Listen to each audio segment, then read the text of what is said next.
దేవీ నవరాత్రులలో భాగంగా హిందూ పంచాంగం ప్రకారం ప్రతి సంవత్సరము అశ్విని మాసంలో శుద్ధ చవితి రోజున కుష్మాండ మాతను ఆరాధిస్తారు. దుర్గాదేవి నవరూపాల్లో కుష్మాండ మాతను 4 రూపంగా అలంకరించి పూజిస్తారు.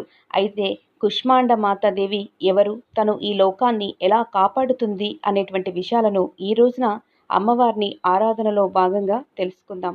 నవరాత్రి సమయంలో 4వ రోజున అమ్మవారిని పూజించడం వల్ల దీర్ఘకాలిక రోగాల నుండి ఉపశమనం లభించడంతో పాటు సమాజంలో కీర్తి, బలం, సంపదలన్నీ పెరుగుతాయని చాలామంది నమ్ముతారు.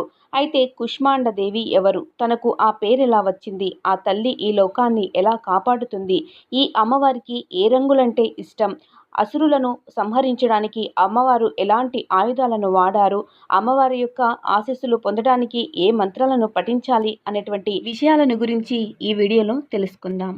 నవరాత్రుల్లో 4వ రోజున అంటే చతుర్థి రోజున కుష్మాండ దేవిని భక్తి శ్రద్ధలతో పూజిస్తారు. పురాణాల ప్రకారంగా ఈ లోకమంతా చీకటి మయంగా మారినప్పుడు కుష్మాండ మాత తన దైవిక హాస్యంతో ఈ లోకాన్ని సృష్టించినట్లు తెలుస్తోంది. అందుకే ఈ అమ్మవారిని విశ్వంలోనే ఆది స్వరూప లేదా ఆదిశక్తి అని కూడా పిలుస్తారు. 8 చేతులు కలిగి ఉన్నందున ఈ తల్లిని అష్టభుజ అని కూడా పిలుస్తారు. తన 7 చేతుల్లో చక్రం, ఖడ్గం, గద, పాశం, ధనుస్సు, బాణాలు, మకరందం నిండినటువంటి కలశము ఉంటాయి. 8వ చేతిలో సకల సిద్ధులు, నిధులు ఇచ్చే జపమాల ఉంటుంది. నవరాత్రుల వేళ 4వ రోజున కుష్మాండ దేవిని పూజించేవారు ఆకుపచ్చని రంగు దుస్తులను ధరించడాన్ని శుభప్రదంగా పరిగణిస్తారు. అమ్మవారిని మాత్రము ఎరుపు రంగు పువ్వులతో పూజించాలి, ఎందుకంటే తను సూర్య నివాసంలో ఉంటారు. అదేవిధంగా ఈ అమ్మవారికి భోగాన్ని సమర్పించడం ద్వారా కుష్మాండ దేవి సంతోషించి తన అనుగ్రహాన్ని తప్పకుండా ఇస్తుందని చాలా మంది యొక్క విశ్వాసం. ఈ అమ్మవారికి సింహం వాహనంగా ఉంటుంది. కుష్మాండ అనగా కు అంటే చిన్నది, ఊష్మ అంటే శక్తి, ఆండ అంటే విశ్వం. అమ్మవారు తన శక్తితో ఈ విశ్వాన్ని సృష్టించిందని పురాణాల ద్వారా తెలుస్తోంది. సూర్యలోకంలో నివాసం ఉండగలిగే శక్తి ఈ తల్లికి మాత్రమే ఉంది. అందుకే తన శరీరము ఎల్లప్పుడూ కూడా తేజస్సుతో సూర్యుని మాదిరిగా ప్రకాశవంతంగా ఉంటుంది.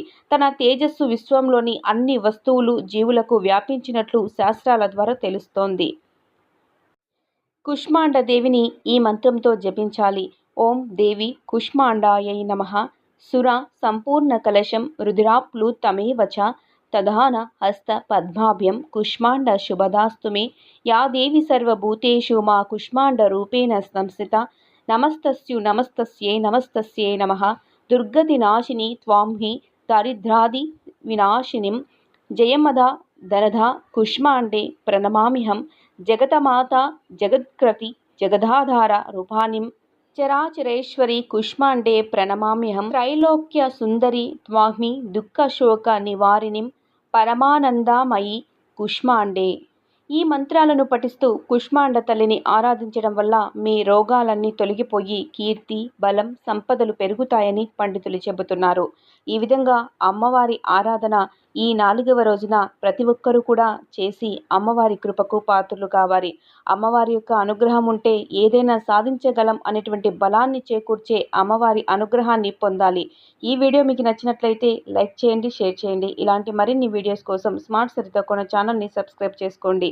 ఇంకొక మంచి వీడియోతో మళ్ళీ కలుద్దాం. ఈ వీడియోపై మీ అమూల్యమైనటువంటి అభిప్రాయాన్ని కామెంట్ రూపంలో తెలియచేయండి. వీడియోని చూసినందుకు ధన్యవాదాలు.